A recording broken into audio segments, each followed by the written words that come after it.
ডাকপ এবং বটিয়াঘাটা এই দুটি উপজেলা মিলে খুলনা 1 আসন গঠিত হয়েছে।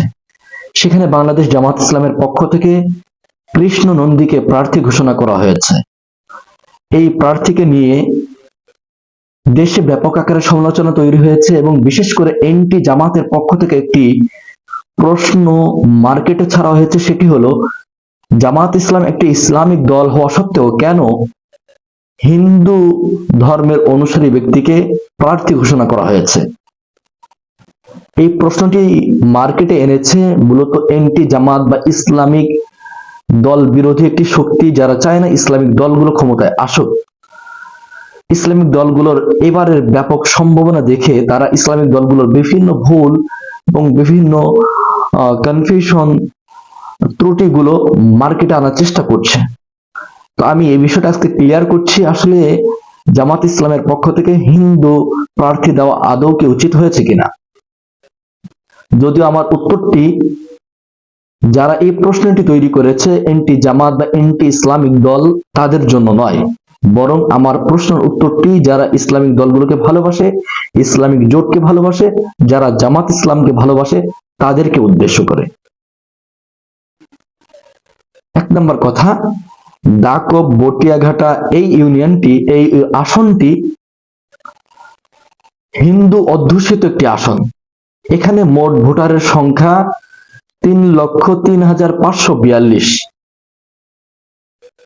যা 2023 সালে ছিল 2,90,242 জন।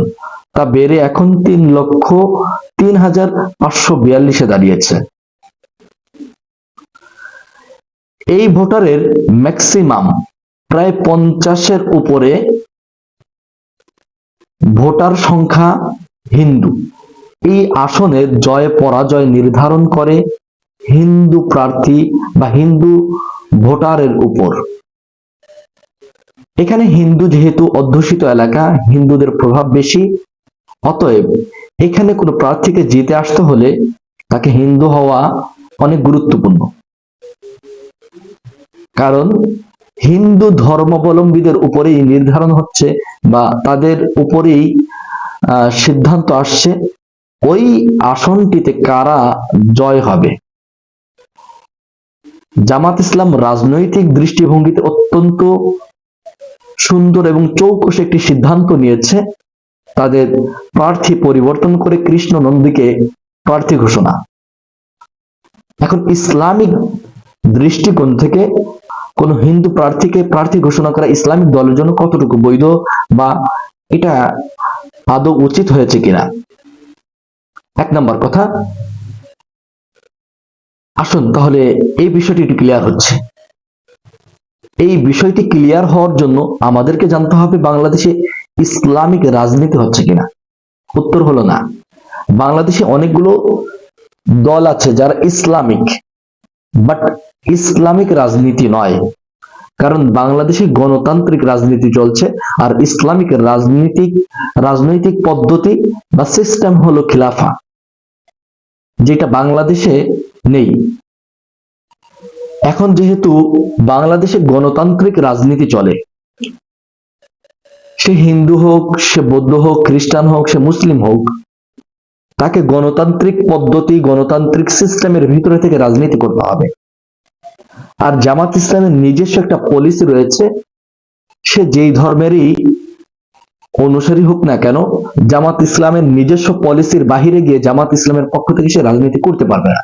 সো একজন হিন্দু হয়ে যদি জামাত ইসলামের ইসলামিক পলিসি মেনে রাজনীতি করে, তাহলে প্রবলেমটা কোথায়? এটা তো মুসলমানদের জন্য খুশির খবর যে একজন অন ইসলামিক ব্যক্তি সে ইসলামের জন্য কাজ করছে বা ইসলামিক রুলস এন্ড রেগুলেশন পালন করছে। নিঃসন্দেহে এটা অনেক ভালো। যদি কোনো মুসলমানের পক্ষ হয়ে হিন্দুরা ভোট দিতে চায়, আপনি কি নিষেধ করবেন? অবশ্যই সেই সুযোগ নেই, নিষেধ করবে না নিশ্চয়ই।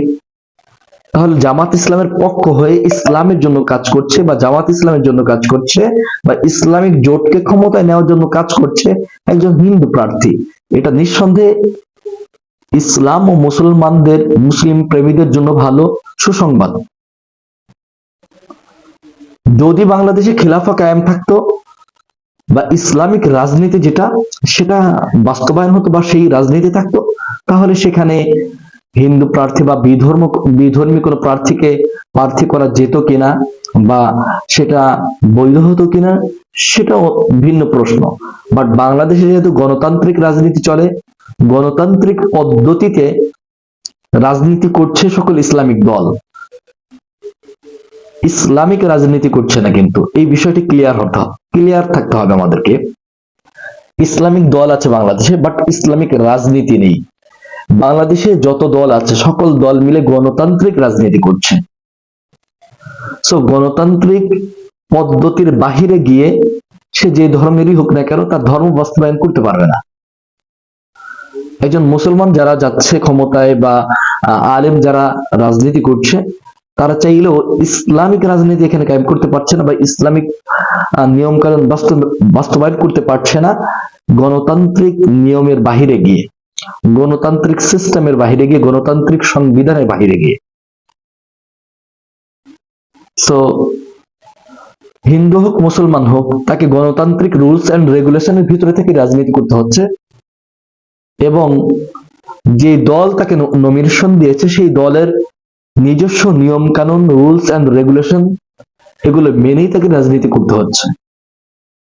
সো যদি শুধুমাত্র আপনি রাজনৈতিক দৃষ্টিকোণ থেকে চিন্তা করেন, নিঃসন্দেহে জামাত ইসলাম অত্যন্ত গুরুত্বপূর্ণ একটি সিদ্ধান্ত নিয়েছে। আর যদি মুসলিম হিসাবে, ইসলামিক দল হিসাবে চিন্তা করেন, তবুও আমি মনে করছি খুব ভালো কাজ করেছে জামাত ইসলাম, একজন হিন্দু প্রার্থী দিয়েছে।